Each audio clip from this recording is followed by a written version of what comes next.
Vote ತಗೋದ ಮೇಲೆ ಈ ಜನಗಳನ್ನ ಇವತ್ತು ಇಲ್ಲಿಂದ ಓಡ್ಸಕ್ಕೆ ಟ್ರೈ ಮಾಡ್ತಾ ಇದ್ದಾರೆ, ಟ್ರೈ ಮಾಡಿಬಿಟ್ಟಿದ್ದಾರೆ. ಯಾವುದೋ ಕಾರಣಕ್ಕೋಸ್ಕರ ಈ ಜಾಗ ಬಿಟ್ಟು ನಾವು ಹೋಗಲ್ಲ. ನಾವು ಜಮೀರ್ ಸಾಹೇಬ್ರೆ ಈ ಜಾಗದಲ್ಲಿ ನಮ್ಗೆ ಕಟ್ಕೊಡ್ಬೇಕು, ಈ ಜನಗಳು ಕಟ್ಕೊಡ್ಬೇಕು. ನೀವೇನೋ ಕಟ್ಕೊಟ್ಟಿಲ್ಲ ಅಂದ್ರೆ ಮುಖ್ಯಮಂತ್ರಿ ಮನೆ ಮುಂದೆ ಕುತ್ಕೊಂತೀವಿ, ಮುಖ್ಯಮಂತ್ರಿ ಮನೆ ಕುತ್ಕೊಂತೀವಿ, ಗವರ್ನರ್ ಮನೆ ಕುತ್ಕೊಂತೀವಿ, ವಿಧಾನಸೌಧ ಮುಂದೆ ಕುತ್ಕೊಂತೀವಿ. ಇದು ನಾವು ಬಾಯಿ ಮತ್ತಿಂದ ಹೇಳ್ತಾ ಇಲ್ಲ.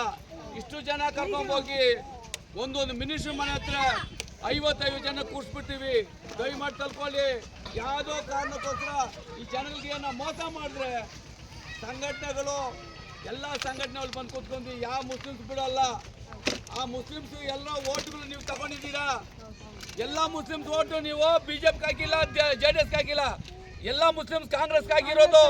ಅದರಿಂದ ದಯಮಾಡಿ ಕಾಂಗ್ರೆಸ್ ಅವರೇ ಯಾವುದೋ ಕಾರಣಕ್ಕೋಸ್ಕರ ಈ ಜನಗಳನ್ನ ಕೈ ಬಿಟ್ರೆ ನೀವು ಹಾಳಾಗ್ಬಿಡ್ತೀರಾ. ನಿಮ್ಮ ಸರ್ಕಾರಕ್ಕೆ ಧಿಕ್ಕಾರ ಧಿಕ್ಕಾರ ಅಂತ ಹೇಳ್ತಾ ಇದ್ದೀನಿ. ಯಾವುದೋ ಕಾರಣಕ್ಕೋಸ್ಕರ ಈ ಜನಗಳು ಕೈ ಬಿಟ್ಬಿಟ್ರೆ ಅಂತ ಹೇಳಿ ಮುಗಿಸ್ತೀನಿ. ಜೈ ಭೀಮ್, ಜೈ ಕರ್ನಾಟಕ. ಜೈ ಭೀಮ್.